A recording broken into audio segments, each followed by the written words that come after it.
So now we have allowed the access to SDC8A121, SDST8A121, which is launch wizard 3. And if you'll see your EC2, this is under security group launch wizard 3. So now we have given access to it. It can connect to our RDS. We'll say save.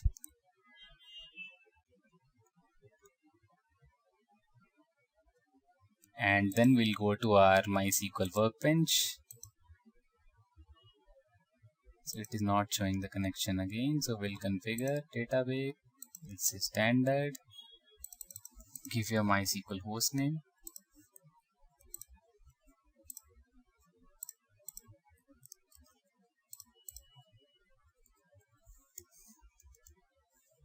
Port is 3306 only. You can give your username. You can give your password. Default schema you can give. We can give the SSH key file. Username for our machine will be Ubuntu. And then host name, we can see the DNS of our EC2 instance. We can give the host name. So let's say OK. Now it's trying to open it. Okay.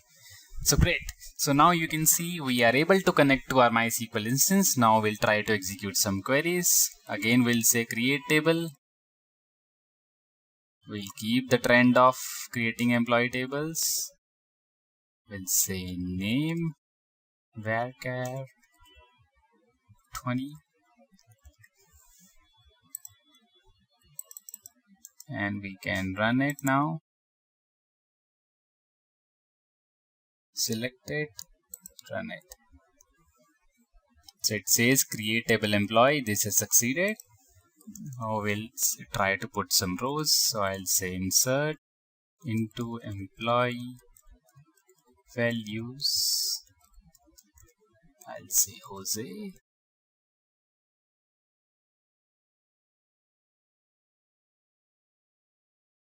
So I'll select it and I'll run it. So that has also succeeded. So let's try things. Select star from employee. Select it, run it. So it is fetching the rows. So there you go. So now we have the rows up here. The one row which was inserted in our table is being shown. Let's try to put one more row. Say Sachin. We'll insert it. It has succeeded. Let's say select star from employee. There you go. So now we have two rows. So this is how basically we connect to RDS using EC2, and we have used Workbench for this. In Workbench we created a connection. We can close this.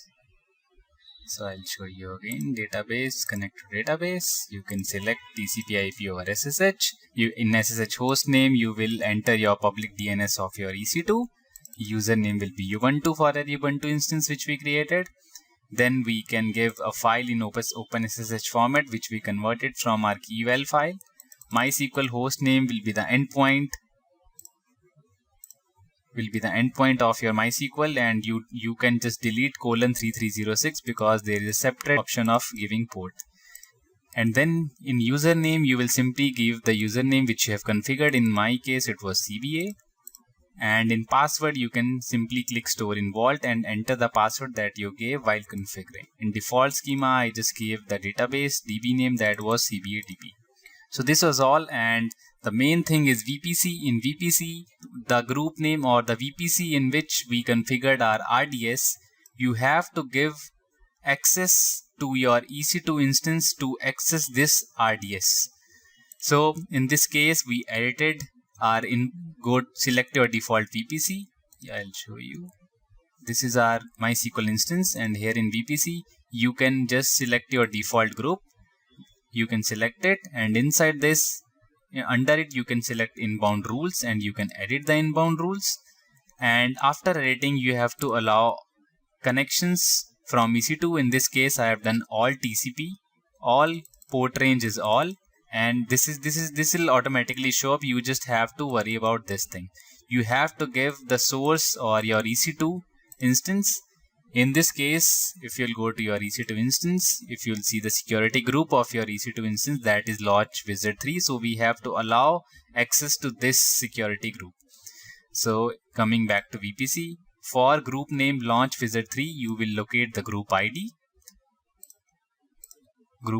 which in this case, the last 4 characters are basically A121, and you will say edit, you will say all TCP, you will say, and this will pop up automatically. And so in source, you will give group ID of corresponding group name of your EC2 instance. So in this case,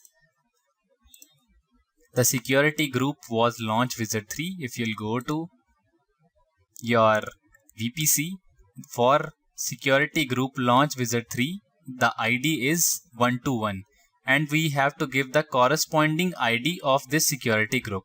So we have given SG5DC8A121. So this we have given, and once you have given this, you can click save, and then you have given access to your EC2 instance to connect to this RDS. So once you'll connect to it, the connection will be established. MySQL will provide you with basically utility where you can fire the queries. The DB connection will be already created for you, and you can start using your MySQL DB instance. So this is how basically we connect to RDS from EC2. So this was all the basic about that. So now we have completed the 3 CLI exercises. So we have done S3 using CLI, we have done DynamoDB using CLI, and this was the last RDS using CLI. So I think this will be I think done for the basic CLI exercise. So in the next session, we'll be moving forward with subsequent lectures. So thanks for watching this tutorial.